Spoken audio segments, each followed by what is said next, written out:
So we will start today's proceedings. May I request you all that you may stand in respect for the national anthem of Pakistan.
KCFR has always been on the front line whenever it comes to such challenging situations for this country. And even through peacetime, I think they have regular seminars, conferences, and events that ensure that there's some kind of dialogue and discourse for peace. Peace is a key word. When we study strategy, I think that Napoleon is one of the most studied person as a military strategist. Even though he was not a victor when he passed away, but he has a famous quote: "Do not fight a war where you stand to gain nothing." I think that the recent happenings and the incidents that followed between Pakistan and India are representative of the fact that two countries cannot go to war, for we stand to achieve nothing. I shall be running on a very tight schedule because there are so many luminaries in this room. I think my intellectual input would have very little worth when it comes to such a wonderful gathering, a galaxy of stars. Here, I would like to introduce the chairperson of the KCFR, but she has instructed me 6 times since morning that I can use only one line. But she has not restricted me from using punctuations. So, I would say that one woman can change the world. And this was one of the topics of my essay that I was writing in my master's. So I came across a very famous person, Rosa Parks. I don't know whether most of you know her or not, but she was one woman, long story. She refused to change her seat in a bus where she was considered colored. And she just said, "I'm not getting up." And that one decision brought tears to my eyes. One woman sparked the biggest civil rights movement in the world. So whether it's Mother Teresa, whether it's Florence Nightingale before her, or the little girl Greta Thunberg, one woman can change the world. Ms. Nadra Panjwani. Bismillah ar-Rahman ar-Rahim. Distinguished diplomats, respected panel, ladies and gentlemen, Assalamu alaikum, and a very warm welcome to all of you, and happy Yom Tashakkur, our day of Thanksgiving. Today, KCFR has arranged a panel discussion for you on the current crisis in South Asia which is the latest round of hostilities between Pakistan and India. To make this session more gainful and informative for all of us, we have gathered a group that is well informed and most clued up about all aspects and dimensions of this extraordinary conflict between two nuclear powers. They will share with us their points of view and their analysis from the political, economic, academic, and strategic perspectives. The Pahalgam incident occurred on 22nd of April. As always, India wasted no time in casting Pakistan as the villain of the story without carrying out any meaningful investigation or providing any shred of evidence. We demanded a transparent and impartial investigation into the incident, pledging full support in the process, but this did not suit India, who finds blaming Pakistan the best way to shore up domestic support, deflect internal criticism, and portray herself as a victim of Pakistani aggression. This Indian obsession and mindset has for decades obscured the truth and hindered their understanding of the dynamics of the Kashmir crisis. Even 78 years after the partition of the subcontinent, Kashmir continues to bleed due to India's callous disregard for the genuine grievances of its over 10 million Muslim population, and this has perpetuated an ongoing cycle of violence, despair, and militancy in the Indian occupied Kashmir. The Indo-Pak War of 2025 is the culmination of many years of Indian hostilities, aggressive posturing, the fascist ideology of BJP, the arrogance of their economic success, and their total disregard for diplomatic norms. The international community, particularly the key powers, have been complicit in this scenario of encouraging Indian belligerence. Through their silence, through their strategic partnerships, and lavish military and economic deals, the global order has implicitly endorsed India's impunity. So, in a world where transactional and strategic interests overshadow justice and truth, there is bound to be retribution. There will be payback. For the arc of history bends towards justice and it will not be denied. We will not be silenced.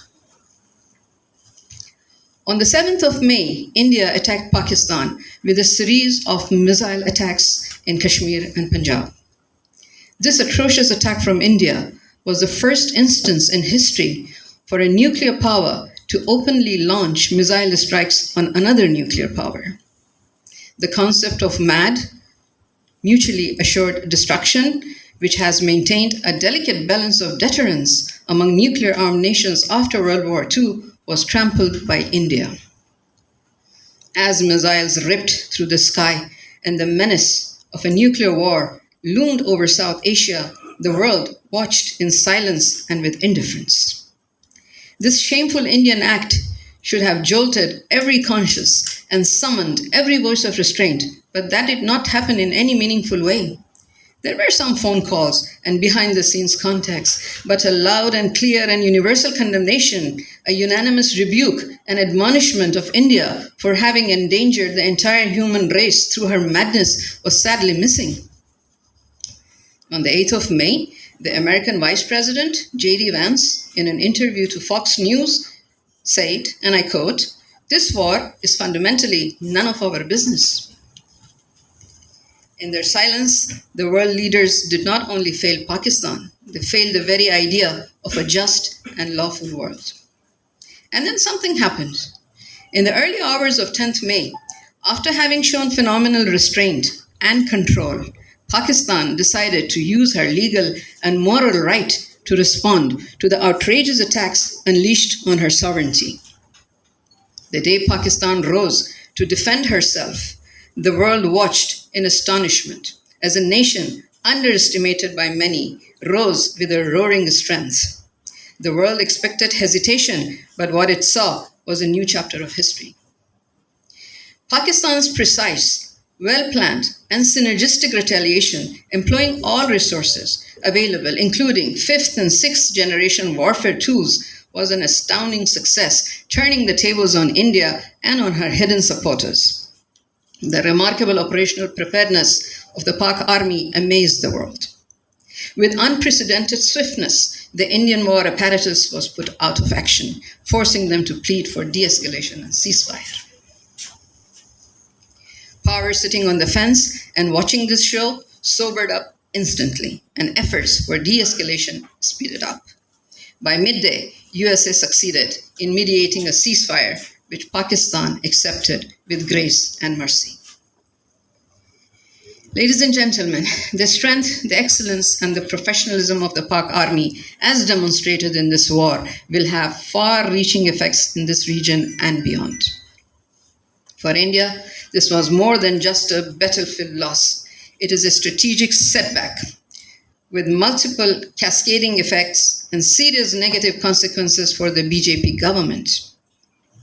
The myth of Indian supremacy and her hegemonic plans for this region have been shattered. Her blue eyed status with the Western powers and her designated role as a bulwark against China will be up for close review. The BJP will have to deal with a strong backlash from the Indian opposition parties and civil society for reckless warmongering, intelligence failures, and fake news. And this has already begun vehemently. And most importantly, the issue of Kashmir, which Modi has been trying to bury for the past 11 years of his tenure, is firmly back on the international agenda. Pakistan's victory in this war is not just a military triumph. It is a moment rich with opportunity. With victory comes great responsibility, the responsibility to turn this historic moment into a lasting transformation. We must reposition our nation diplomatically, strengthen our economy, advance our regional leadership, and most importantly, work for achieving an enduring peace in South Asia, because, ladies and gentlemen, for peace and justice are the greatest legacies of any victory. KCFR pays homage to all martyrs of this war who laid down their lives in defense of our homeland. We pay rich tributes to our armed forces for earning such pride and glory for our nation. And we warmly honor the Pakistani media and our journalists for showing so much maturity and restraint, even under pressure, as opposed to their counterparts across the border who, through their war hysteria and falsehood and deep fakes, made laughing stocks of themselves nationally and internationally.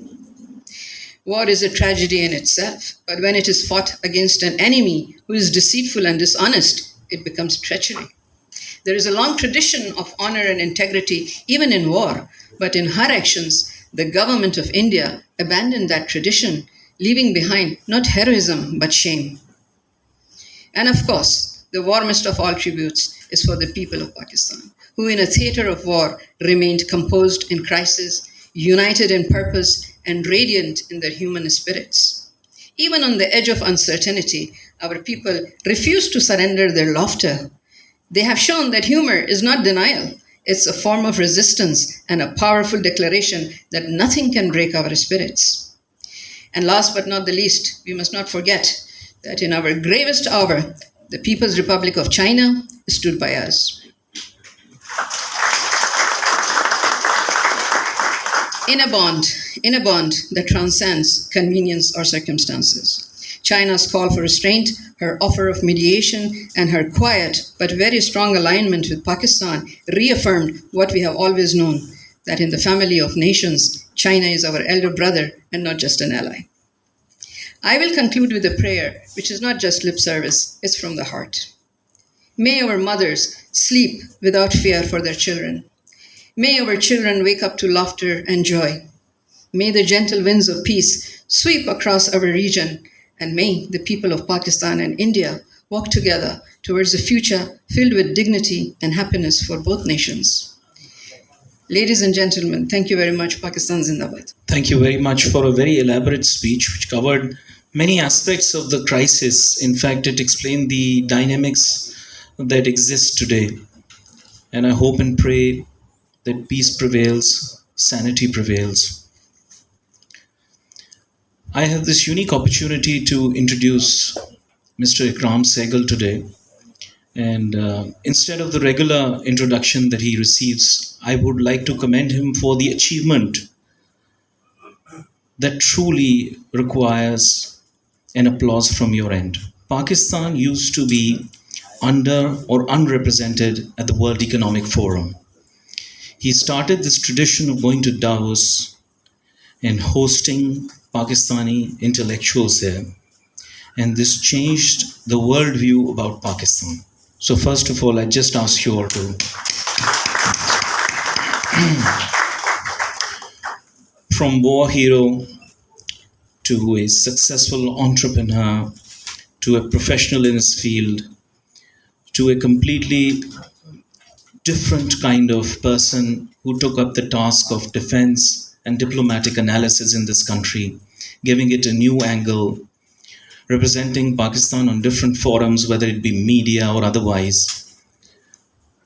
And I think that he has achieved a lot, and there is a lot that he has to achieve now because the task becomes even difficult for him now as we have to work for peace. And I think that's what he's been working all his life for. Mr. Ikram Sehgal. Thank you, Mr. Nasser, for such a nice introduction. Uh, Nadra Pandwani and members of KCFR, Mr. Kadir Jafar, Air Marshal Raz, and others, and our friend, the and diplomats, excellencies, ladies and gentlemen. I was sitting there thinking that perhaps I'm the only person in this room who have there in 1965 when then I said Commodore Sadid Malik was with me in the military academy at that time. 61 years and 2 days ago, on 14th May 1964, I entered the Pakistan Military Academy. I did not know at 16 that I would be fighting a war shortly past the age of 17. And thereafter, in 71, I was in no man's land, having a Punjabi father and a Bengali mother, and having my father, Kattar Punjabi, have raised the East Bengal Regiment, and from my mother's side, my granduncles, Sarwardi, Mr. J. Rahim, and of course Muhammad Ali Bogra. So it was not a nice place to be in 1971. It was worse to be in a prisoner of war camp in 1971. And I had the honor of being the first Pakistani prisoner of war to escape from India in 71. And I carried back many memories. And the first memory was, and I must tell you, this is something you must know, that we were trained very, very in a narrow this thing. It was that the only good Indian is a dead Indian. But I came out, and when I was coming and I was escaping there, I had help from so many Indians who, of course, did not know who I am. But I came away, and when I wrote a book, I apologized. I said was very wrong of me to think that.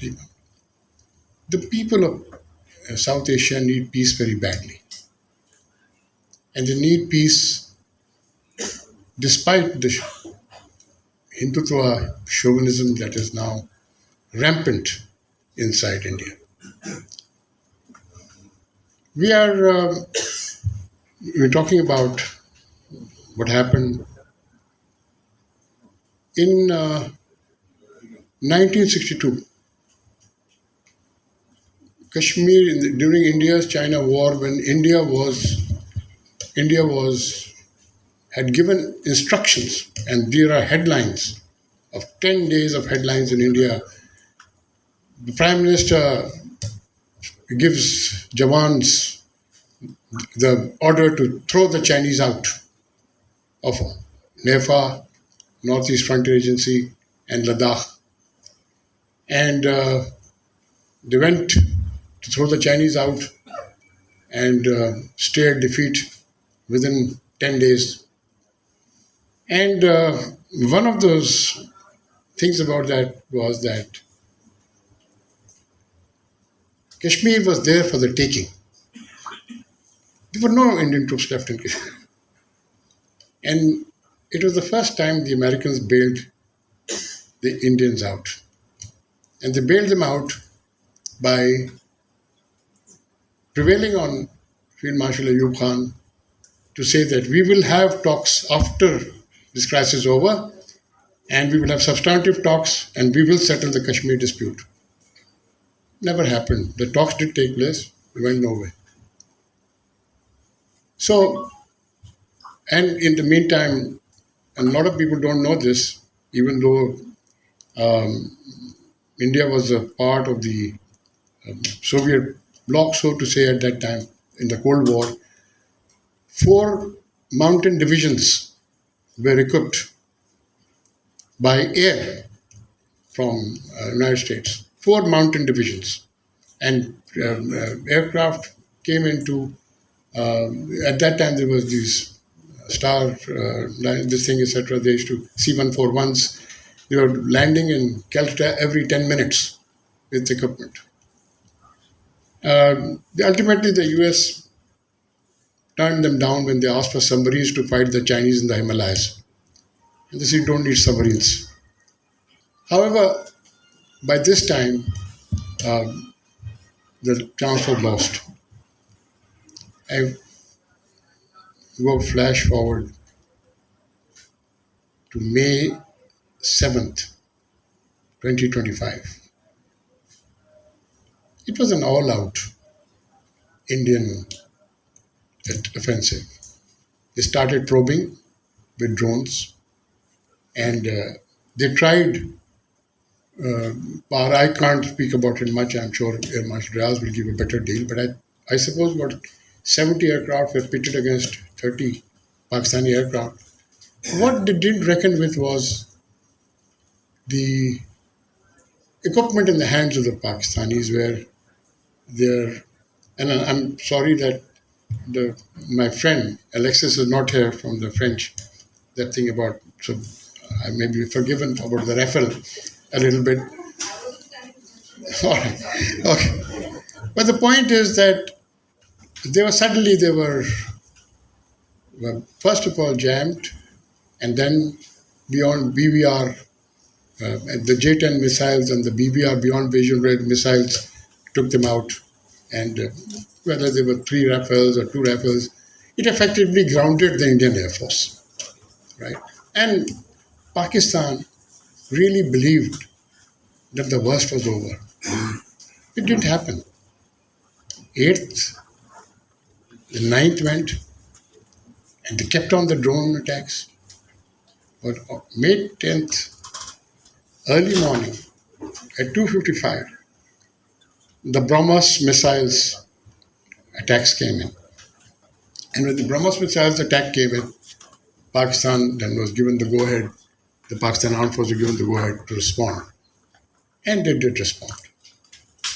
Ladies and gentlemen, I bring you back to June 1987. June 1987, when in a 6-day war, Israel thereafter became the dominant power in the region.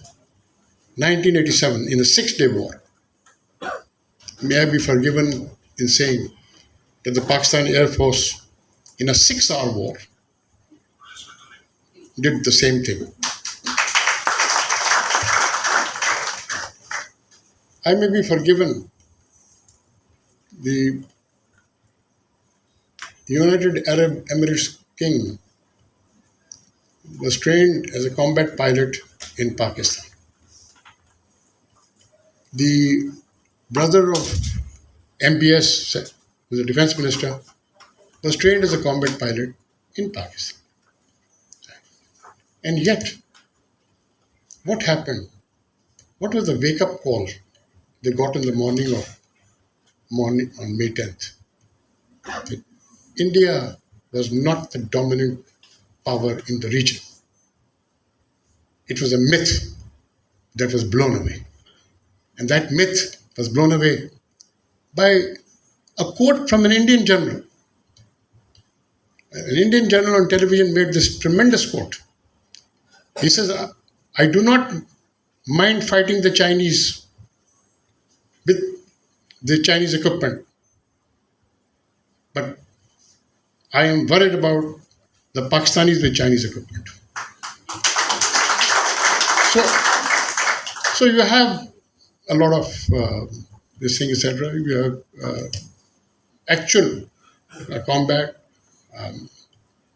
I said on the morning of May 10th when this was going on, I said, we should not go into ceasefire. We lose on the negotiating table what we have won on the battlefield.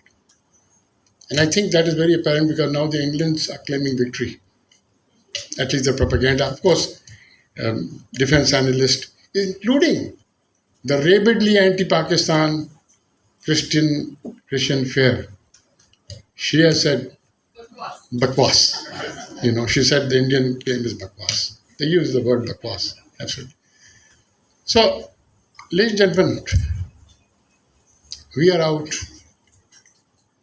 in May 28th or 29th, 1998.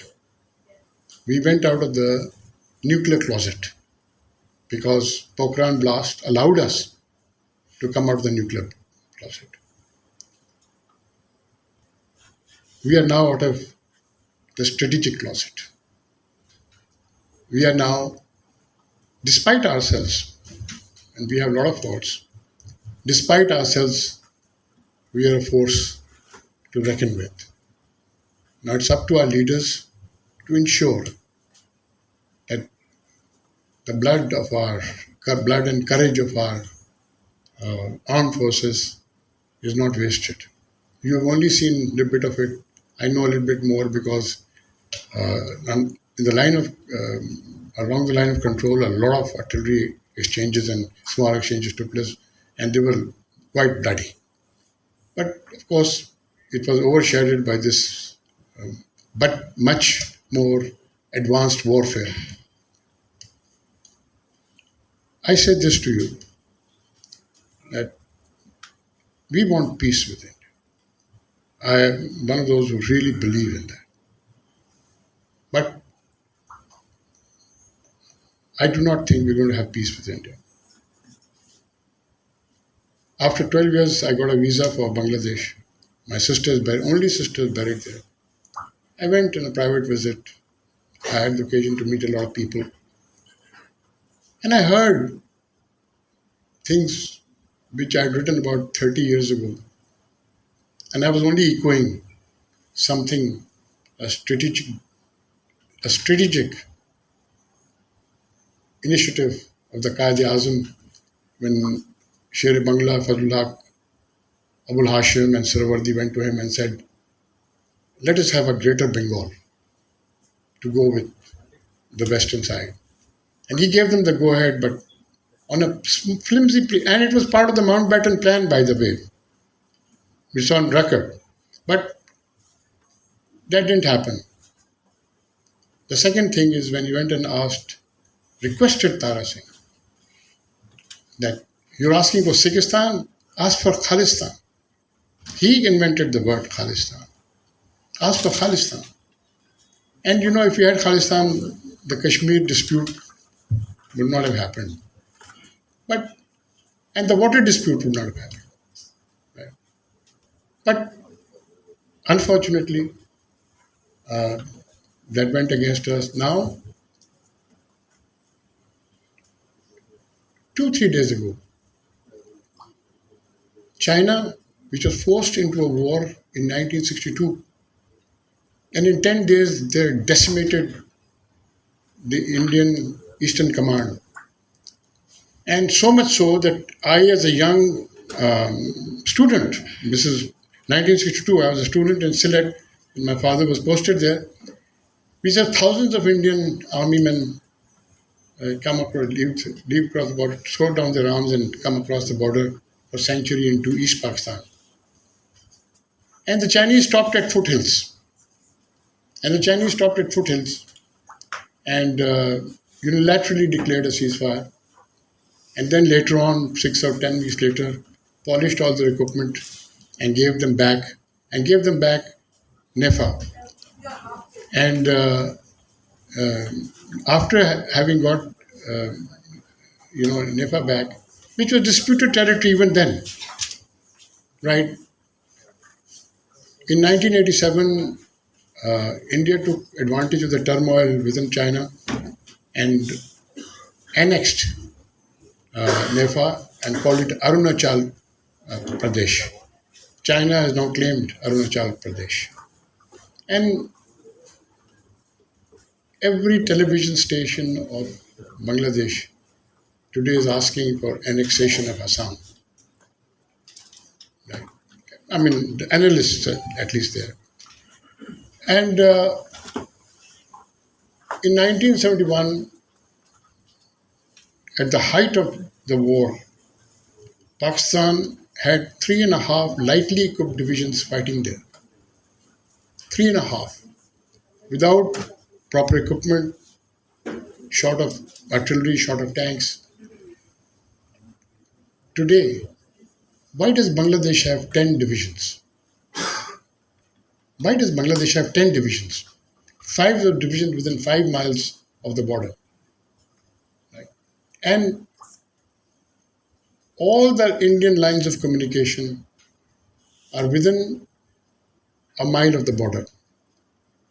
All the Indian lines of communication, starting from Calcutta, going up to Darjeeling, crossing over to the Chicken's Neck, coming down to Shillong, they're within 1 mile of the border. Right? So you have a situation here. I'm not saying that encouraging Bangladesh to take over Assam. I'm not encouraging the Sikhs to keep on asking for Khalistan. But I'm saying this to you. Enough is enough. If they hit our dams, artillery strikes, but they did hit our dams. Before that, they had abrogated the Indus Water Treaty, which they had no sovereign right to do so. Then symbolically, we should have hit the Baglia Dam to free the Chenab, and we should have hit the Kishan Ganga to free the Jhelum. Symbolically, at least. We should have done that. So that thing, because today, all over the world, they're talking a different language. Everybody knows they're telling lies, but there's a limit to it. There are a lot of other people, experts, my friends, who are much more, let's say, much better educated with me. I am a simple graduate of the Pakistan Military Academy. Most of my graduation were done at the Liasi Mosque on the 9-mile run when we used to take a drink of water there on the 8th mile. So when you take that into consideration and say to you today, one is proud of the uniform I wore, and many of us have worn with great pride. And our boys have done us proud. We must not lose this pride because of machinations. We must watch out. They were again bailed out. Somebody now said very rightly about J.D. Vance, and he's saying 24 hours earlier he was saying we are not part of it. Then he says this thing, etc. Talked about it. So they've again been bailed out. They've been bailed out. And since my friend Alexis is here, let me tell you, you gave Raphael to the wrong people. Thank you.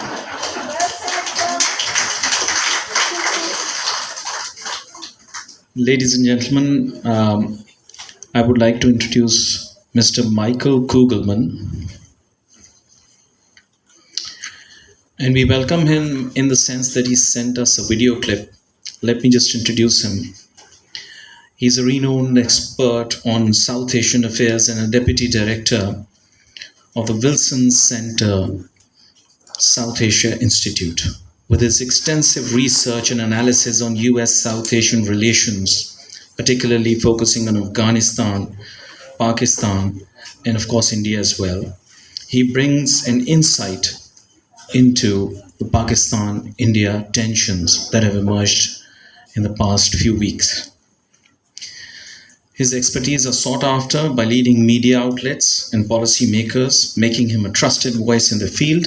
Let's hear from him in his video clip. My name is Michael Kugelman. I am a Washington, D.C. based analyst of South Asia. I also am a writer and columnist for Foreign Policy magazine. It is a distinct honor and pleasure for me to be a part of this very timely and important discussion on the recent India-Pakistan crisis. So what I'll do in my brief comments is to discuss several brief takeaways from this crisis, and also identify what I view as several notable trajectories. So in other words, I'll reflect on what we saw, and I'll talk about what we might be able to expect in the future. So in terms of what I see as the foremost takeaways from this recent crisis, one of them would be the nature of escalation dynamics. This was, in my view, the closest that India and Pakistan have come to war since the Kargil crisis in 1999. And I would argue that it was also the biggest test of the nuclear deterrent for India and Pakistan, perhaps the biggest ever test. And this is because of how this crisis evolved. It began as a case of India using significant levels of force in its initial airstrikes in Pakistan. It then evolved to entail Pakistan responding quite forcefully. And then fairly quickly, you escalated to a point where both countries were using drones and missiles that were sent deep across the territory of the other and hitting some pretty strategic and sensitive targets, including military ones. And if we look at the recent pattern of India-Pakistan military crises, you'd have a strike, a counterstrike, and then a pitch for de-escalation. But in this case, that is not what happened. And so this is very significant and, really reflected a case of the two countries demonstrating their willingness to use significant amounts of force, limited force, but still significant amounts of force under the nuclear umbrella. And that's quite significant. The second takeaway that I would flag is how this crisis showed the evolving use of technology by both, in terms of both countries. The proliferating use of defense technology and the diversification of suppliers. And what I mean by that is that you had drones that were introduced into the battlefield. This is the first time that India and Pakistan have used drones in combat. And, we're talking about these new technologies being deployed across different parts of the territory of each country. This is pretty significant. Also, what I mean by diversification of suppliers of weaponry and defense technologies, this is a case of both India and Pakistan having filled significant gaps in their indigenous defense production by drawing on weaponry from their defense partners, and not just one, but several. And we know that India was using French-made jets. Of course, has long been depending on military supplies from Russia, and in more recent years, the U.S. as well as France and Israel. Whereas Pakistan, we know in this crisis, it introduced the use of Chinese-made weaponry, or should I say Chinese-made jets. But there are also indications that Pakistan had introduced Turkish-made drones. So this is pretty significant, that both countries are drawing on their own formidable weaponry coming from their own indigenous production systems, but they are also drawing on the defense technologies of their defense partners, and more than one. Final point on the evolving use of technology, we saw significant levels of disinformation in this crisis. the fog of war element was very deep, very thick. One reason for that, one reason why there was so much disinformation is that technology has catalyzed disinformation, more of it. Artificial intelligence, AI, was used in this crisis to create deep fakes and other videos and that depicted stuff that didn't happen. And when it's done right, deep fakes can be very convincing. And I think that for those behind these fake news campaigns, they recognize that they could supplement simply, posting fake images and video and so on by using these newer forms of fake news technology, including AI. That's pretty significant. The third key takeaway, in my view, is that the U.S. pattern and precedent of intervention in India-Pakistan crises remains very intact. Diplomatic intervention, of course, I mean. So even with an administration in Washington that had initially taken an aloof position on the crisis, we know that President Trump had said that basically they'll have to figure it out themselves. Vice President Vance had said that we're not going to get involved in other people's wars. Despite all that, this being a government that does not want to play as much of a U.S. role in the world, despite that, the U.S. did indeed get involved diplomatically. Early on in the crisis, Secretary of State Rubio was very engaged with his counterparts in both India and Pakistan. He was in touch with both of them several times before the ceasefire came about, before the ceasefire talks began. I would argue that President Trump might have overstated the role of the U.S. in the ceasefire talks, but U.S. officials, very senior officials, Marco Rubio, J.D. Vance, played an instrumental role in helping pave the way for the India-Pakistan talks that led to the ceasefire. Why did the U.S. get involved? I think it's because they were concerned about the escalation dynamics that I described, as well as the risk of nuclear escalation. Shifting to the issue of future trajectories, I'll similarly make 3 points here. One is that the trajectory of U.S.-India relations is not very good, and I would argue that India-Pakistan relations, the trajectory is not very good. I would argue that the India-Pakistan relationship is now in a deep freeze, which comes across as a shock, given how for several years, for more than 4 years, India-Pakistan relations had been relatively smooth, thanks to the LOC truce that they concluded in 2021. And if you remember, a few years ago, we had this Indian missile that suddenly flew into Pakistani territory. India said that it was from a training malfunction. Pakistan, of course, reacted angrily, but that did not become a bilateral crisis. And that's remarkable because in so many other contexts that could have provoked a conflict. But I think it was a reflection of how both countries really wanted to keep the relationship on a low boil, keep the tensions down so that they could focus on other priorities. But now we're at a point where India-Pakistan relations are at their worst point in decades. And if we see the speeches that each side's leaders made, Prime Minister Sharif, Prime Minister Modi, they were really articulating maximalist positions with little space for conciliation. And also the non-military punitive steps taken by India and in some cases reciprocated by Pakistan, these all remain in place. The halt to trade, the closure of the main land border, of course the suspension of the Indus Waters Treaty. So that really affords little space for diplomacy and dialogue. Second trajectory is that U.S.-India relations face an unexpected challenge, given the recent messaging from President Trump, the fact that he made public the U.S. role in the ceasefire. India, of course, is very sensitive to any third-party mediation in its bilateral disputes and certainly does not want that third-party involvement when it's there to be made public. Trump did that. Trump's call for talks at a neutral site between the two did not go down well, especially that having been made public by Secretary of State Rubio, and of course, President Trump's pitch for a Kashmir resolution. This is, of course, the last thing that India would want to be out there in the public domain. It does not want any internationalization of the Kashmir issue. So it's remarkable how quickly things changed from the start of the crisis when the initial U.S. messaging was strong support for India, solidarity with India in the face of the horrific terrorist attack that it had been subjected to, and I think that there was a view among many, and perhaps a hope in New Delhi, that the U.S. would simply step back and let India do what it feels it needs to do to avenge the attack. But of course, things went in a very different direction, where the U.S. really was pitching for de-escalation from the start, but then got involved in efforts to push for a ceasefire.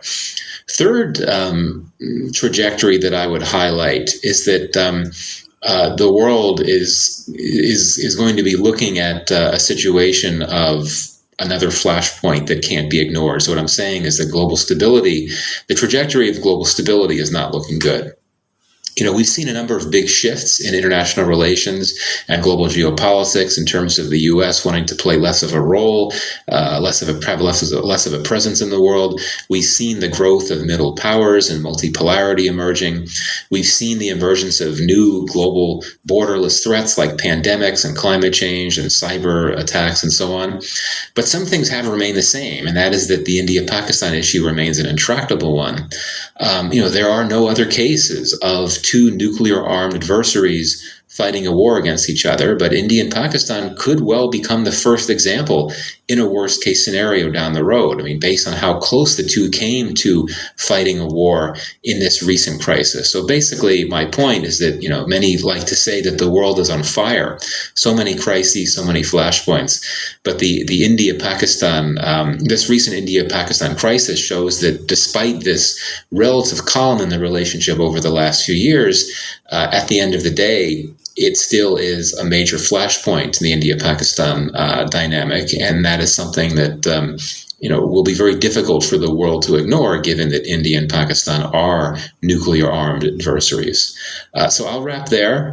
Thank you very much, and I wish you all the best for the rest of your webinar. I'm sure Michael Kugelman would watch the proceedings afterwards on video, so we would like to appreciate him for giving his time today. And before I introduce the next guest, just for information's sake, Dassault is one of the top manufacturers of both aviation equipment and otherwise. It's one of the top companies in the world. And Pakistan also uses a lot of French military hardware. Even in our Air Force today, we have upgraded aircrafts. Of course, we are not buying parts from France right now, but we have, of course, in every field. In fact, France was one of the few countries that extended its hand forward to help us out when we were going through a very difficult crisis, and perhaps even during sanctions. And of course, there's a famous saying or a famous incident which is related to a strategist whose name was Hannibal. Hannibal was a very famous general. It's an incident even before Alexander, I think, assuming that time. I'm not good at chronology. But Hannibal chose the best people from every nation to fight for his army. So in other words, the best weapons from everyone. So the Russians are here, maybe they can sell us the Checkmate, which is a very advanced aircraft. I don't know whether India would like that or not, but since they bought the Rafale, you can get back to them, sell us the... Now I would like to tell you that actually Senator Mr. Mushahid Hussain was to attend this event, but there's a very important security meeting and briefing going on in Islamabad right now, and so therefore he sent a video clip for us, and we listened to what he has to say. He's also considered very strategically qualified to speak on this subject. Senator Mushahid Hussain. Assalamu alaikum and greetings from Islamabad. In the name of the Almighty, the Lord of all mankind. I'm very grateful to the Karachi Council of Foreign Relations for inviting me to this very important conference on South Asia and crisis and implications for Pakistan-India relations. I would have loved to be there and I had planned to be there, but then suddenly some unforeseen developments came up, some major briefings here in Islamabad that preclude the possibility of my travel from Islamabad. I would say that this has been a very historic turning point, the events of the last week or so. If I was a Hollywood producer or director, I would make a movie. 15 hours that changed the geo-strategic landscape of South Asia with strong strategic implications. So what has changed in South Asia, where 1/5 of humanity resides? Three fundamental realities should be understood. The context before this clash between India and Pakistan that has altered the dynamics, the two rounds which Pakistan won decisively. First context was that India wanted to establish a new normal. And they felt that since the nuclear factor is an equalizer, they should develop a new normal based on the conventional advantage that they enjoyed, or they thought they enjoyed. Larger army, sophisticated, smarter equipment, better planes, better technology, huge manpower. So that was one element. That below the nuclear threshold, we can try to act as the bully on the block. Pakistan, through its decisive retaliation in round one, where we shot down 5 Indian planes, the biggest loss for the Indian Air Force in 50 years. And in round two, where we decisively thrashed India and gave them a bloody nose. They attacked 7 of our spots, we attacked 26 of their spots, including drones over Delhi, including supremacy in air, in missiles on the land, in technology, and also cyber supremacy, a new element. So that was number one. Secondly, India wanted to bury the Kashmir issue. Oh, Kashmir is settled and it's done for. That has been revived, courtesy President Donald Trump. So that is a very major blow to them. And the third one, India was now saying that we have arrived. We are larger than life. We will be the policemen of South Asia. We will be the counter to China. We will be the cat's paw for the West against China.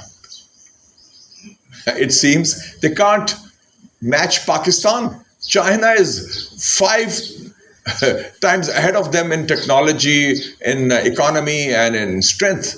So that entire edifice that the Hindutva regime of Mr. Modi had erected, that national security, geostrategic infrastructure, that has been blown to smithereens, that has come crumbling down. Deterrence has been restored. Mr. Modi, the bully, has blinked. Kashmir has been internationalized. Pakistan has won hands down. The US has assumed a posture of neutrality on this issue and acted as a mediator. India always said we'll never accept third-party mediation.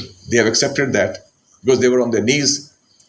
So they must be laughing hard in Beijing, where Chinese technology used by skillful Pakistani pilots triumphed against India's Western technology. The Rafales also collapsed. So this has been the biggest strategic blow to India since the 1962 Sino-Indian War, when India under Mr. Nehru lost big time to China. But remember, China is a much bigger country than India and also against Pakistan. But this time, 63 years later, in 2025, it is Pakistan that has done what was deemed impossible. And I would even go to the extent of saying, if I'm maybe permitted to say so, that we owed a certain debt to India since 1971. I think that debt has been repaid to India with full interest. And I would like to commend the Pakistan military leadership, the military high command, the Armed Forces High Command, the Army Chief, General Syed Asim Munir, the Air Force Chief, Air Chief Marshal Zahir Ahmed Babar Sidhu, and of course the Navy Chief also, and others who played that role, that they have shown strategic clarity, unity of command, and perfect coordination, perfect planning, and perfect execution. This reminds me of the book I had read a long time ago by Sir Winston Churchill about World War II. He said this was their finest hour. And I would say, while talking about the fallout of strategic fallout of Pahalgam and this crisis that we have had. This was Pakistan's finest hour. We have another fantastic panelist who's joined us, so we'll be making some arrangements on stage. It'll give me a moment to perhaps introduce our moderator today. So I have been put in a fix in a very difficult situation because all those whom I have been asked to introduce are all such remarkable people. Yes, no, no restriction on punctuations. And each one of them is such a wonderful individual that it becomes very difficult. So I'd introduce Dr. Huma Bakai, but this would be a more academic introduction. All right, ladies and gentlemen, we've heard some amazing speeches. And yes, it is Yom-e Tashakkur, the Day of Gratitude. And we heard Nadra Pinjwani, we heard Ikram Saigal Saab, and then Michael Kagelman, and then, of course, followed by Mashayikh Hussain Syed. And I'm a professor. Usually I'm not at a loss for words, but I am today. And with your permission, after the 4 speeches that we've heard, I'd like to take this discussion forward. I'd like to take this discussion and pick it up from the sentence that actually just stayed with me, and that was uttered by Mr. Ikram Saigal. And Ikram Saigal said, "We won on battlefields and we lose on negotiating tables." And once again, we are probably on negotiating table. And we haven't even sat on one where we are hearing that we do not accept third-party mediation, it can't happen in a third country, etc., etc. So what I would like this very august panel to talk about is what is the way forward. The person to my left is Shabir Zaidi, and I'll give him the mic with the permission that I'll take it away at my will.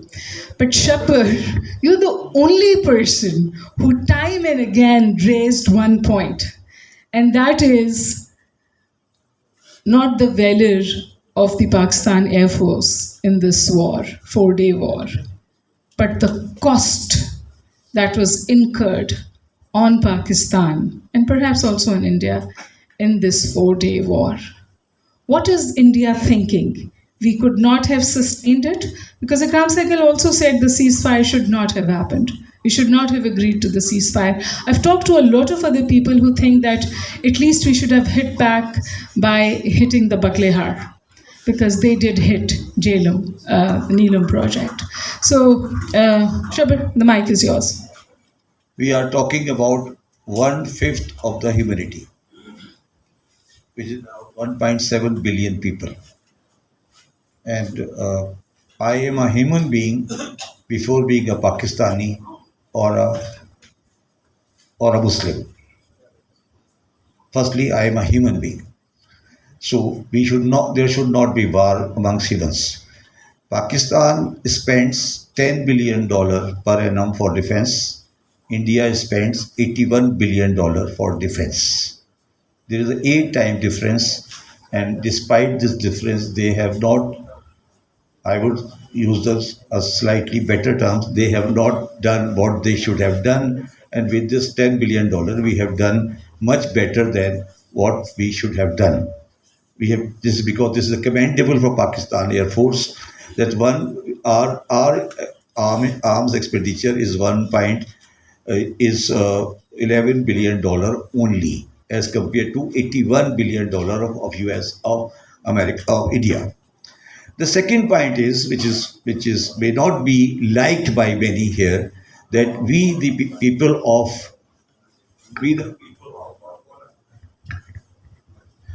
what I have been hearing for the last, I would say 15 days, we the people of both sides, I would say both sides.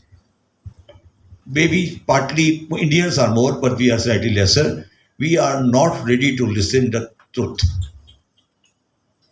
And the truth is that India, with 650,000 forces in Jammu and Kashmir, occupied Jammu and Kashmir, can never control occupied Jammu and Kashmir with the manner it has been doing for the last 75 years.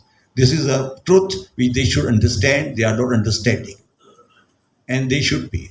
The second truth is that Pakistan should listen and learn that Pakistan can never militarily occupy Kashmir. This is the second truth, that Pakistan can never militarily occupy Kashmir. This is the reality. We should not be in any wrong assertion.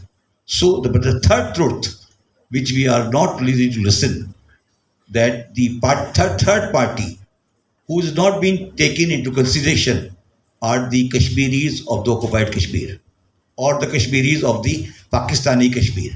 They are not the party in any discussion. They are the real party who will decide what will happen to Kashmir. And unfortunately, very unfortunately, we have never talked, we have never taken into confidence, we have never discussed, we have never given his name. It was Omar Abdullah and Farooq Abdullah.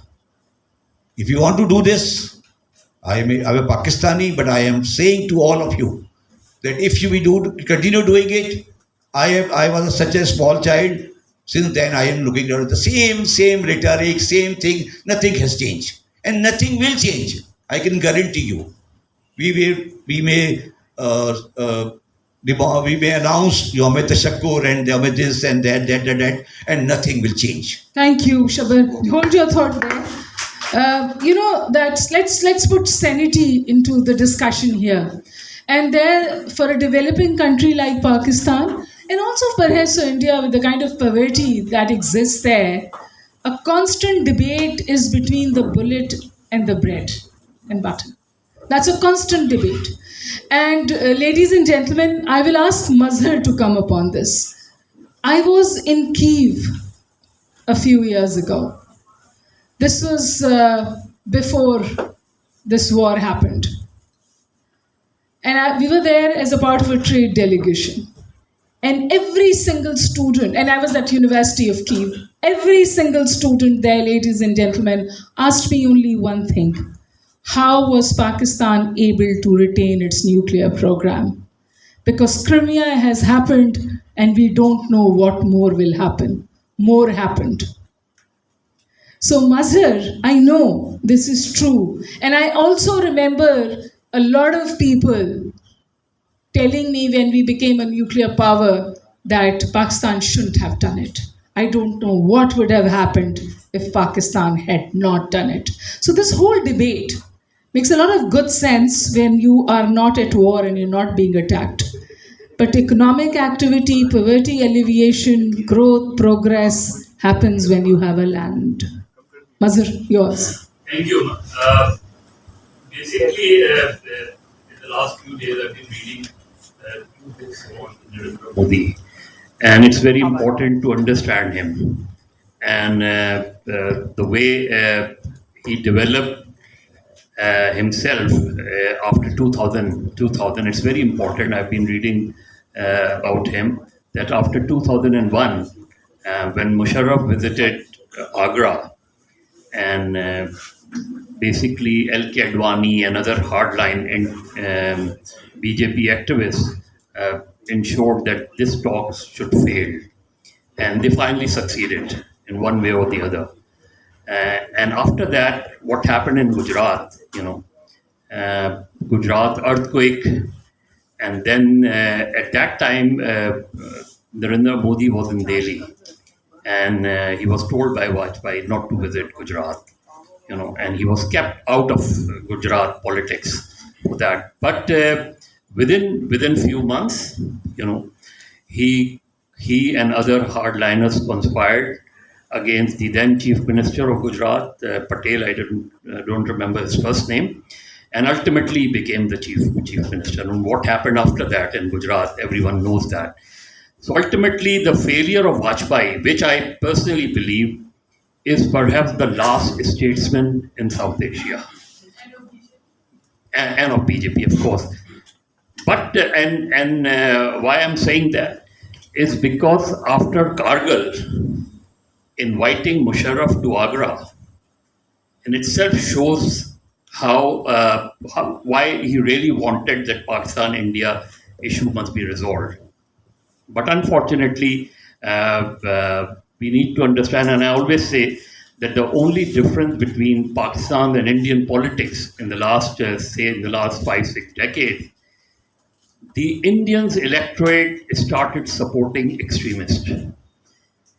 And BJP is the classical example, voting BJP to power basically threatened the nuclear war, and one can only hope that after what happened in the last few days and in the last 2 weeks, I personally believe that war is not over. The war is not over. War is not. I tend to agree with you, but having said this, I will now take Owais Tawheed into the discussion because I always thought that, like judges and doctors, journalists take an oath about their profession, or there's an element of integrity and ethical dimension to being a journalist. What we saw in India in the last 4 days and also subsequently, where renowned journalists having global recognition choosing to say and do what they did. So, what is your view on that? Because he pointed out at something very critical. Is it just Modi, or is it all of India, or the slippery slope that India is on because of Modi has literally destroyed the Indian societal fabric? Thank you so much, Omar. Thank you so much, the audience. Before I start criticizing Indian media for its biased role in the recent Pakistan-India conflict, I must praise the journalists whom I've worked with at Agence France Presse AFP and BBC in London, BBC World Service in London, and recently in Washington at Voice of America. Some of them are brilliant. And so, barring a few, I personally think that we should look at the falling standards of Indian media. In my opinion, it reflects the degenerating Indian society, and especially under Modi. So, I have actually, if I look back at Indian society, if you may allow, there are changing phases, and I have divided into four phases. One was the founding father, Jawaharlal Nehru, who laid the foundations on secular grounds, unlike Pakistan, which was founded on ideological and Islamic and religious ideology. In India, there was a space for minorities. No doubt that Ambedkar, who was the leader of low caste, he played an important role. And then second phase was, and then it continued with Indira Gandhi's a bumpy ride or roller coaster ride when she imposed emergency in Indian Punjab, and then she played certain role in supporting insurgencies against Pakistan in East Pakistan. The second phase, in my opinion, is Manmohan Singh, who was an economist. He was the prime minister, and he revolutionized Indian society by introducing liberal economic policies, which I believe that right now what India considers itself as economic power, courtesy Manmohan Singh's policies. Fourth phase is Modi. Modi, I have interviewed him a couple of times when I was at BBC. Well, Gujarat riots happened, and I tried to study, and I have got lots of friends, and you must have lots of friends in India as well. So, with the passage of time, liberal and progressive forces, secular forces, they have been cornered. And Mr. Modi systematically targeted the very social fabric of Indian society, which was based on secular values, liberal progressive values. And we used to get leverage from that philosophy. Modi, in my opinion, portrays himself as a Hindu god who has descended upon Indian society, and he would try to bring changes. So, coming back to your question, he targeted intellectuals, he targeted Jawaharlal University's intellectuals, professors. So, he tried to suppress the dissent voice which was inside, which was present inside India. And then, with the passage of time, that very philosophy of Hindutva, which is driven by BJP and RSS, has started influencing the business entities and media houses. So now, with the passage of time, what has happened, and it is sad to see that senior journalists like Barkhadat or Rajdeep Desai, whom I used to have a lot of respect, and they have swept away in this extreme tide where they came up with a integrated integrated campaign, disinformation campaign against Pakistan. I mean, it said that I have sent messages to senior But journalists in India. Just why, complete. why has this happened? Just I told you, Hamad, that sort of just let me hear out one or two lines. And I send messages to senior Indian journalists that I'm actually I'm residing 300, 400 meters away from Karachi port. It has not been attacked. My friends and my relatives are safe in Lahore. So there's nothing happening.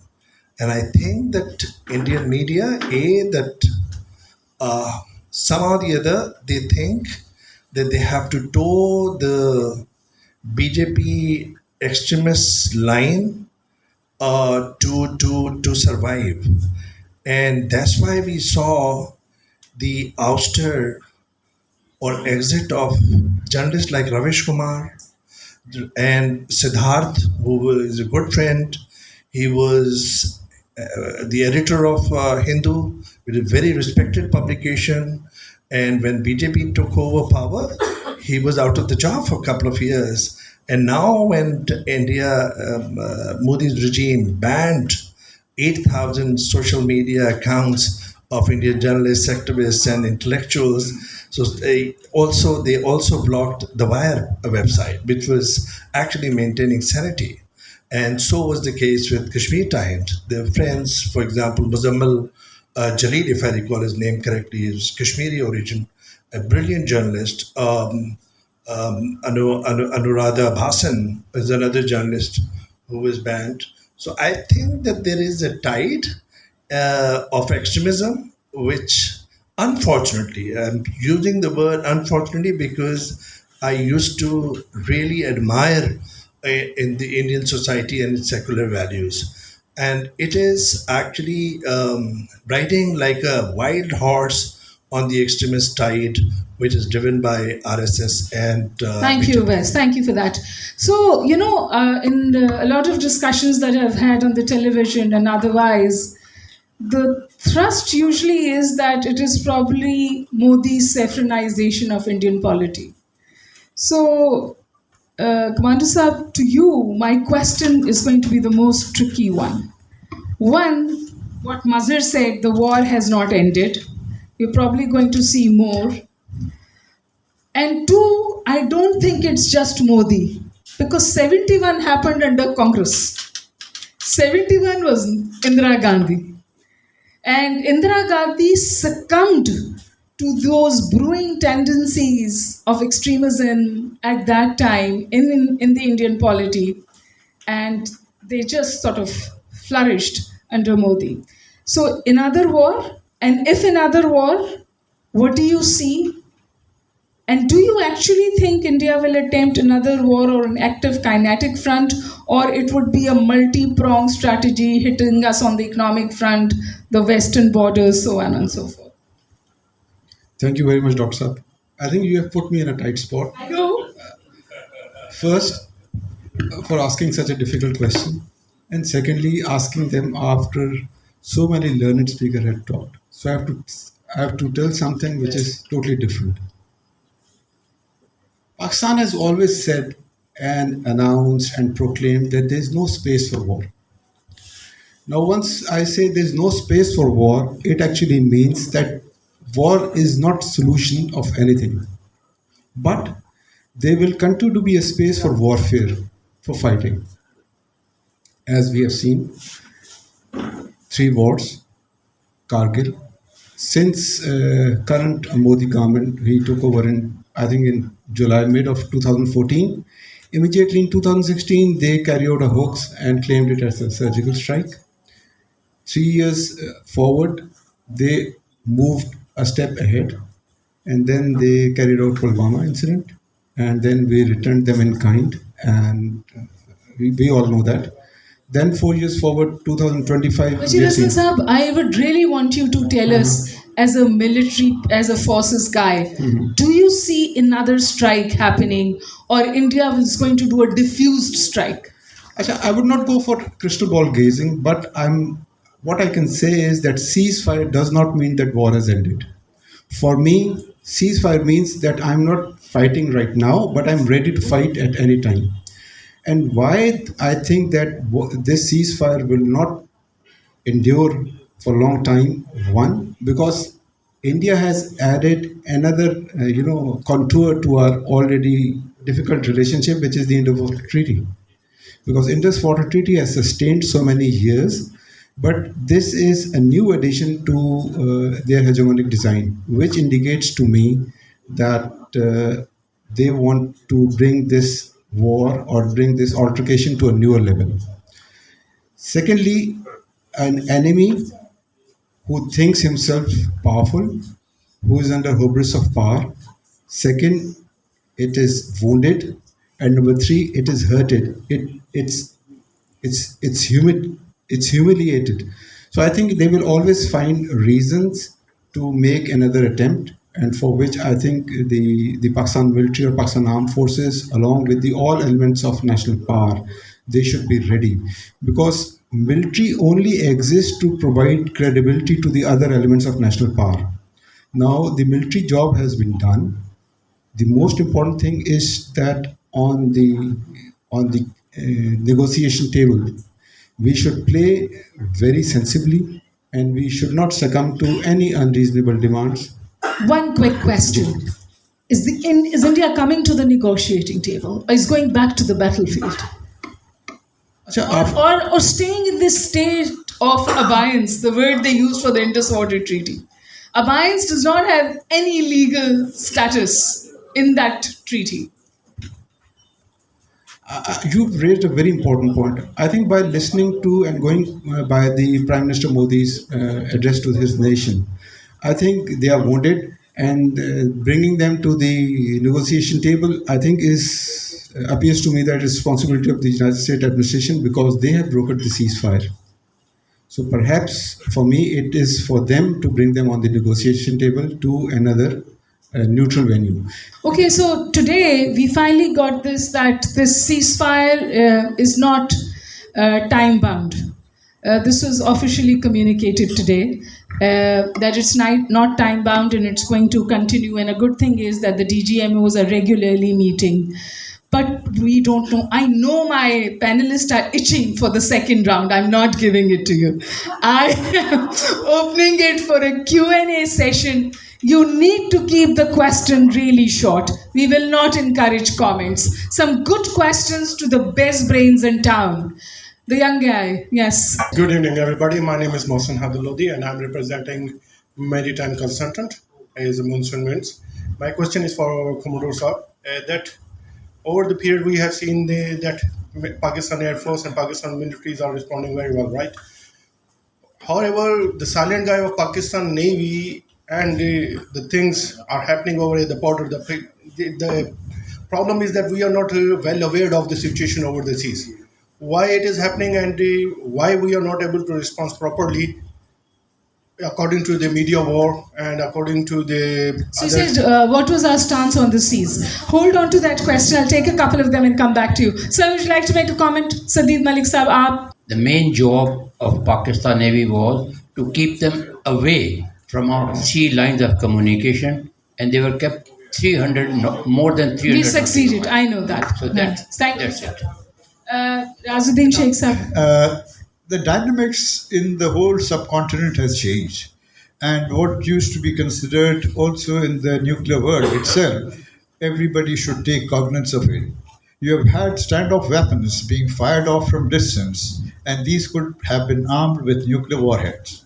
There was no such warning provided by either one of the two parties. At least that's why we had paused. We were waiting for the world to make a reaction to that, but nobody did. If you recollect, when the Americans were firing the missiles from the Arabian Sea towards Osama when he was in Afghanistan, they had warned us and told us that these missiles will be overflying your territory. But of course, they said don't take into consideration these to be nuclear warheads or being fired from a third party. The second thing that has happened, that since this has now probably been accepted, seems to be that you can have such kind of weapons being fired and not be told about it. I think everybody should take cognizance, and the world should take cognizance. All the world powers should take cognizance. And I think it is a shame that we didn't, because despite our pause, and it was a deliberate pause, we waited for the world to react. It didn't happen. It But didn't let happen. me, sir. Please, let me finish this. Not only that, when we see this happening in the subcontinent, how do you see it happening in the rest of the world? What will be its actually result of it? And when you're talking about what will be happening over here, about what will happen the next round, nobody knows. God forbid. They could be, and Modi is desperate at the moment. So you have to give him some way of face saving. Everybody must understand that he will have to be given some, or we'll go for a major catastrophic thing happening in this part of the world. Okay, now that's very. वहाँ मैं ये समझ के आया था कि military का seminar नहीं है, ये नॉन मिलिट्री सेमिनार, मगर मुझे तो ये लग रहा है कि मिलिट्री के सेमिनार में आ गए. लेकिन ये ऐसे you are slightly unfair with the people कि हाँ आप थोड़ी सी अनफेयर है. ऐसा लग रहा है मिलिट्री की डिस्कशन हो रही है. Then you can do it in GHQ. Why you are here in Karachi? I am very clear of this. And let's be I would not like to listen, because we are not here to discuss the military strategies. We are not here to discuss the issue of. We are here to discuss the tension between Pakistan and India and what are the solutions for this. And I totally disagree with Mr. Iqbal that war is on. There is no war is on. The war is not on. And I totally disagree with our that we do the bashing on the indie media. I may agree or disagree, but there is a YouTube available in the YouTube where one Indian is standing and he's saying that there is silence in India, and he is doing whatever he can say against Modi. It is available on YouTube. You can all go and see. Am I right? Am I right or wrong? Am I right or wrong? No, what I am saying, please be judicious. Please be judicious. Okay. And we are not Great. here. What I am trying to say, what I am saying to you, that this confrontation which has started, this can only be resolved when we realize that what went wrong in 1947, 48, 65, 71, and then we decide what I'm saying. If you continue bashing India and they started bashing us, then we will be ending up in the same position. I am not. What I am saying, I don't want. Shabad, I am fed up with this issue of saying that India is wrong and Modi has done. I totally disagree with Bazar Saab that they are Indian electorate. They have done 17 fair elections. And Modi is in minority at the moment. Minority government is running there. And you look at your elections, and we are also, please don't turn this into. What I am trying to say, that we are the Pakistani audience. We are not here to listen what the state media says. We are the independent Pakistani. We want to listen what the right thoughts are. Very good, but we are also not. This is also not a political seminar. Yes. So, Mazhar, I'll let you respond to that because you see, I think the critical question that has come out is you've had a chance, sir. The critical question is that you think that the war is not over. Most people think that this is a pause and more aggression will happen. One input from the audience was that perhaps we need to give Modi a face saving. I don't know what it means. How do we give him a face saving? Mazhar, over to you. देखिए बहुत सीधी सी बात है। मैं शब्बर भाई का अपना view है, मैं उनसे एग्री डिसएग्री करने का मसला नहीं है। मोदी के माइंडसेट को समझने की ज़रूरत है। मोदी जब ये कहते हैं ना कि खून और पानी एक साथ नहीं बह सकते, वो तो 16 से कह रहे हैं, 2016 से कह रहे हैं। मैं वही कह रहा हूँ कि मोदी की पॉलिटिक्स को समझने की ज़रूरत है। एक ऐसा शख्स और एक ऐसी जमात जिसकी पॉलिटिक्स रिवॉल्व ही एंटायर पाकिस्तान करती है, जिसके इलेक्शन कैंपेन में सिवाय पाकिस्तान बैशिंग के और कुछ नहीं होता। प्लीज मैं जिस अंदाज जो भी मेरा वो है मैं उसमें बात करूँगा। So we need to understand Modi's and BJP's mindset, और ये I'm talking about 2001 when Indian Parliament was attacked. जब आगरा हुआ तो जो जब 71 हुआ तो मोदी नहीं था। एक मिनट वो मैं हिस्ट्री में जाना नहीं चाह रहा इसलिए कि पैनल डिस्कशन है, you can't go into history. उस वक्त आरएसएस की एग्जीक्यूटिव काउंसिल का ये रेजोल्यूशन था कि अगर हम पाकिस्तान से इश्यूज रिजॉल्व कर लेंगे तो फिर बीजेपी की पॉलिटिक्स कहाँ स्टैंड करेगी। ये जो माइंडसेट है, ये माइंडसेट मुज़ाकरात का माइंडसेट नहीं है, ये माइंडसेट पीस का माइंडसेट नहीं है। BJP politics we need to understand, it's not anti India. BJP की पॉलिटिक्स हैज डैमेज्ड इंडिया। जिस इंडिया को मैं ओवैस हम जानते थे ये वो इंडिया नहीं है, ये वो इंडिया और फेक न्यूज़। मैं हमेशा I am a firm believer कि फैक्ट्स ऑलवेज डिफीटेड फेक। आपने कहा इंडिया अटैक हो गया, पाकिस्तान कराची अटैक हो गया, दो दिन बाद पता चला ये सारी चीज़ें फेक थी, चंद घंटे बाद ही पता चल गया।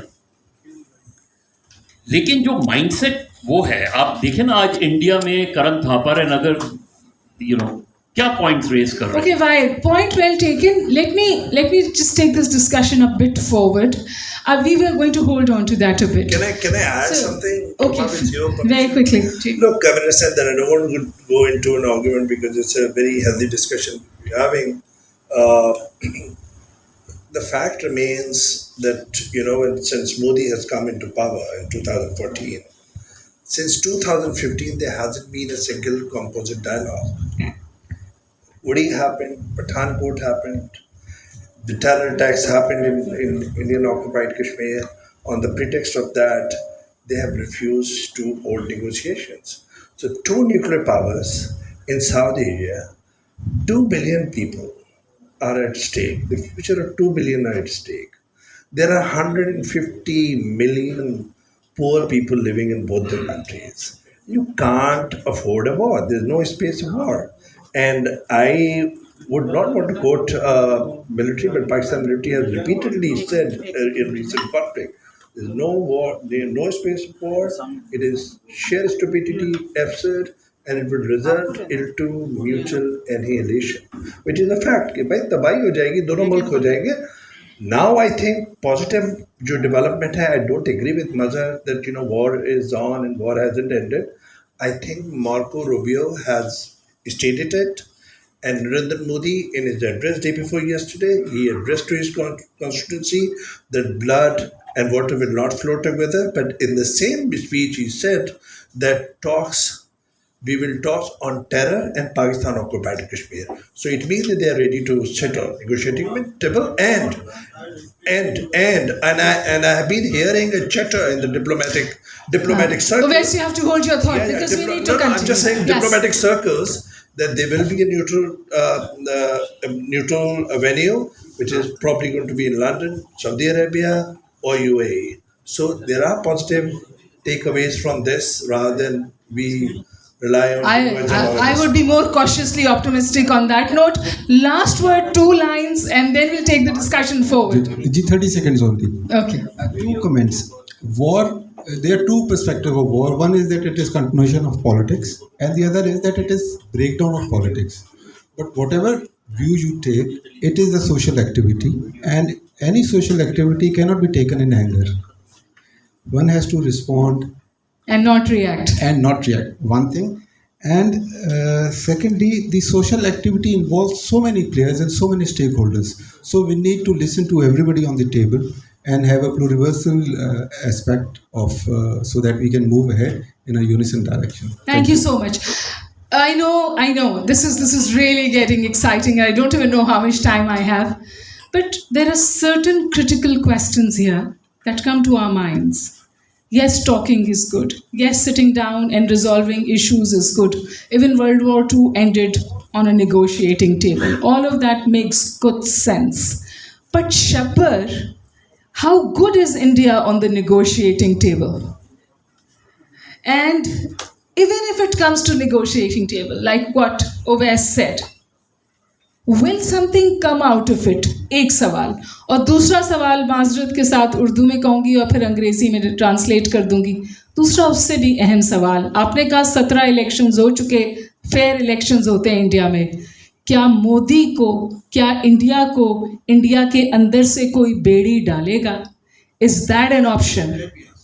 If you go back to history, the dispute between Pakistan and India is essentially not Kashmir. It was waters. It started with waters. And the water was settled in 1960 with the intervention of the World Bank. And go and read that agreement. And I would say we are wrong. Listen, read the statement of Ajay Banga, who is the Indian origin, president of World Bank, and he said India cannot unilaterally revoke Inter-Water Treaty. He is an Indian. So we should see in our sleeves also. Second, and he is the son of a lieutenant general. You know what I'm saying? So we should also, we should be realistic. Let me answer it. So the basic issue of India, Pakistan was never Kashmir. It was Indus water. And Indus water was settled with the intervention of USA. And for your information, when these two dams were built, my firm, A. Ferguson, was the financial consultant. We made this consultancy. The second question, what I am trying to say, now the second question with India is the Kashmir issue. Water, where our lifeline, in my view, maybe you may disagree or agree, my lifeline is not Kashmir. My lifeline is water. My lifeline is water. I would not like to make Assam and Khalistan, and I don't listen to these things. My lifeline is water, and that is the international agreement. And now coming to the second part of it, please realize that Modi won last election in a two-third majority. And this election he could not get the even majority votes. Okay. So please don't discount the Indian electorate. They are going in a different tangent. The value of the people is on the vote. In our country, it is not so. So please, I am shameful when Mr. Azhar Sahab said that the Indian ballot box is wrong. I really feel shameful. That why we are अच्छा थोड़ा sanity, थोड़ा temperature. What I am trying to He never said that. I understand. लेकिन बसर मैं आपको सवाल कर लूँ, इजाज़त है? जी. There's a difference between Indian electorate and Pakistani electorate never votes. That is actually true. We never even vote for Islamist parties. लेकिन मैं कोई और सवाल कर लूँ. मैं बसर कि क्या लास्ट इलेक्शन में बीजेपी नहीं हारी? बीजेपी बताइए ना, हारी है ना, तो आप क्यों नहीं एक्सेप्ट करते उसको? मैं आपको इंडियन 2 दफा इस बात का जवाब दे चुकी हूँ इंडियन कि 71 में कांग्रेस थी, that is what I am मुफ्ती बहानी की ट्रेनिंग कांग्रेस के अंदर होगी, लेकिन that is what I am trying to say कि Indira Gandhi was more extremist than Modi. What I am trying to say, if read her statements in 71. I will have to conclude this discussion now, but one last word, just I want all of you to comment. You know, it is right that the president of the World Bank has given a sane, balanced statement, but consequently, he has also said, we are not a mediator, we are a facilitator. We can act as a facilitator if both parties approach us. I don't see that happening. And to that, I also want to, re-emphasize that we've had resolutions of the United Nations on Kashmir. There are 2 violators of United Nations resolutions. 2 biggest violators. One is Israel, the other is India. So one quick comment, and this is your last comment to conclude this discussion. And then the discussion goes over to you. Mazhar, start from you. देखिए, one liner for 1971. India has not won the war. We have lost because of our internal political decisions. Secondly, I don't see Narendra Modi talking to Shehbaz Sharif. I don't see theirs. I still believe that India is frustrated. We have won on diplomatic front. We have an edge on even on defense, as far as defense is concerned. And more importantly, for the first time, I have never seen before, and during any conflict, that so many countries, if are not completely siding with Pakistan, they are not siding with India at all, whether it's US or any other country. For the first time, Indian government and Indian media are bashing Turkey. They are all out against, yes. So that's a positive sign for us. But I'm always, throughout my career and throughout my life, I'm always a peace activist. I still believe that there has to be, some way, because after all, the kind of, our history, and it's very scary for any Pakistani or even any Indians. I know, and have the a points nuclear. made by Mr. Azuddin Sheikh are also critically important. So finish the round table. Just add to what Mazhar just said, that look, we had many crises with India, and the ones which have been there with Modi in relatively more prominent among the Indian leaders. We had Bombay. After that, we had a way out, didn't we? Yes. After Pathankot, we had a way out. After Palakot, we had a way out. How did those way out come out? There was a track 2. There are a lot of things which happened behind scene than what you keep seeing. Much as anybody can say, what is that we want to do? What we want to do is have peace, isn't it? We want to find a way of having that peace. So let's see how we can do that. And there are all these examples that I just stated. They have been there, and you could have had worse than what you had in Bombay. They were all ready to go to war with that. Everything happened, and yet it didn't happen. And now it is much more, because the world is going to be exerting much more pressure on that party more than us to be more sane. And when I say the way out is way out, have your backtrack. That is where everything will work.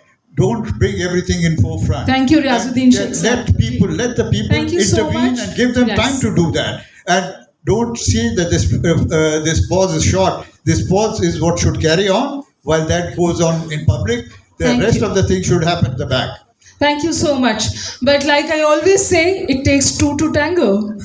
So, sir, quick comments, very quick comments. I need to end. For me, for a rational mind, I would say that why we are fighting. There's no need for war. Let's come and sit out and talk out our differences. But issue is that at times the other party is not ready to sit and talk. For that moment, we have military instrument. We apply military instrument to bring the other party on the table. So once they are back on the table, we'll remain ready. and then we want to negotiate all our differences. This is the rational mind thinking. Thank you so much. Perfect final comment. GOS. देखिए शब्बर साहब ने जो बताया कि Indira Gandhi was more extremist than Modi, so I think that I have read a entirely different book of history because it's internationally recognized. He was considered a threat to religious freedoms, not by Pakistan but by the United States and other Western countries. So we don't want to go into that. So it's a known fact. No, we should move on. I personally think that this time around, Pakistan has a strong case. Pakistan has made blunders, made a lot of mistakes. Pakistan has a history of fighting wars for the Western powers, and in return, obviously, there were problems of terrorism and extremism. Please put your phone on the silent. Thank you so much. They still exist.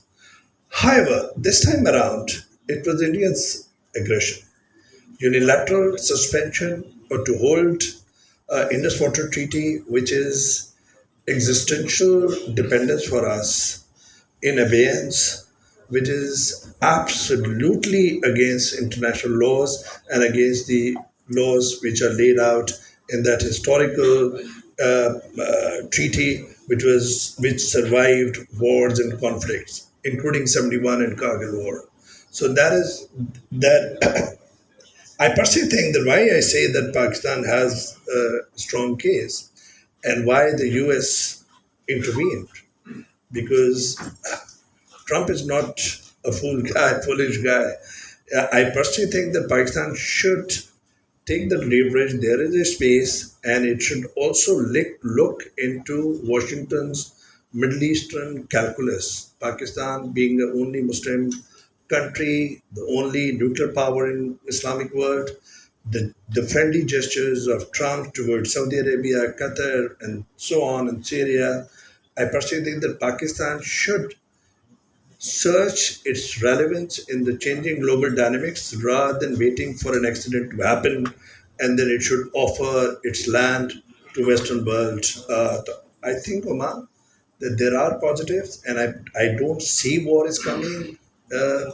I see composite dialogue happening soon, and at foreign minister level talks will happen. And yes, there is a threat if there is any minor incident happen or any terror incident happen in Indian occupied Kashmir, then Modi will obviously come against Pakistan. There is a threat, but I personally think this conflict has ended, and I don't see war is happening in this region. Okay, so interestingly, we have one pro-war, one anti-war. Okay, one person who thinks that war may happen, and then one person who's saying that war will not happen, and the person in the middle says if war happens, we'll handle it. Right? Have I got it right? So Shabbar is what is you? Where do you put your vote? Because I need to close this. Let me conclude with the certain facts. Americans will never want Pakistan to go all out for China. We are militarily 86% with China. But on the other hand, we are 87% on the finance side with US. So there is a very tight rope we are drawing. So it will be, it has, Pakistan will have to see whether Trump will have to ensure that Pakistan should not totally go on the other side, and that will be in the interest of Trump that Pakistan should not go on that side. The reason is that Pakistan and India, both foolish, are buyers of the Western arms by spending their money. Okay, they are buying arms of something like 100 billion, 200 billion dollars per month, and Reagan has and Trump has done a 700 billion dollar arms deal with Saudi Arabia. Okay, so, and at the same time he's saying recognize Israel. Okay, fair enough. I agree with what I'm saying. And when I hear the word Islamic bloc, my mind got out. What is Islamic bloc? Okay, so these words should not be used. This is not a right terminology. What I am trying to say that Pakistan should should sit down on the table, and the first priority should be continuation of the Indus Water Treaty, no abeyance. Abeyance is not abeyance is a wrong word, and is if and as we are rightly on a stronger footing, and US is slightly on our side, so we should be very clear that there will be no confrontation on the Indian on this Indus Water Treaty, because Huma in the last 40 years, which unfortunately the Pakistani they have done what do you say, contravention of the Indus Water Treaty, Baklehar and things like that. They have done it.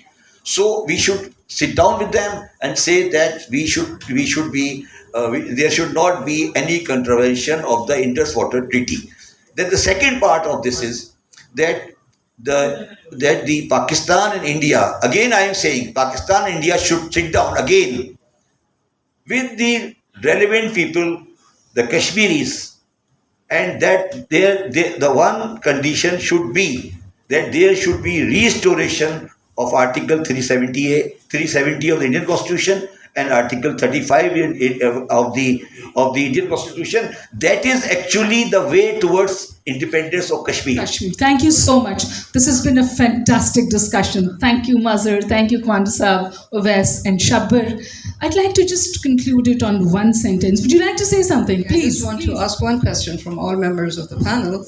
What do you think, under the current circumstances, the civil society in Pakistan and peace lobbyists can do to cool down the situation and bring about some sanity, so going forward we can have constructive and positive talks? So your role, Mazhar, peace activist, if you are that, you just said there's going to be war. Keep talking. Keep talking.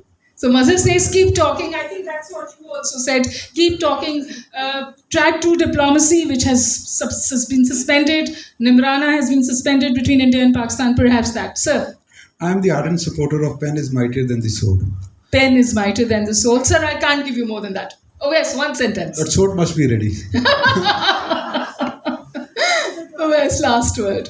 He has rightly pointed out that there should be a Track 2 diplomacy, and that probably was suspended in 2019.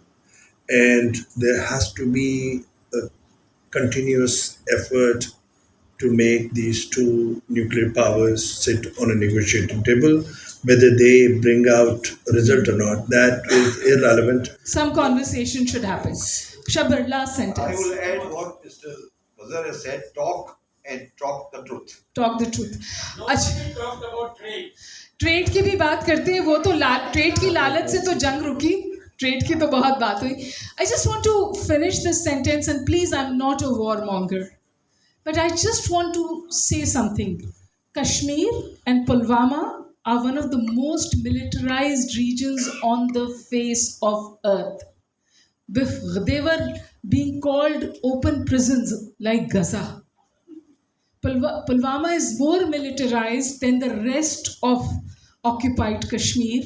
The statistics tell us that there is one military official to 6 people, perhaps even higher. Today, 20 days have passed. Where have those 4 men disappeared? Who did that shooting? Why doesn't India tell us who did it? Even if there was a resistance movement in Kashmir, where are those 4 people? Thank you so much. Please enjoy a cup of tea. Thank you for being here. And you've been a great audience.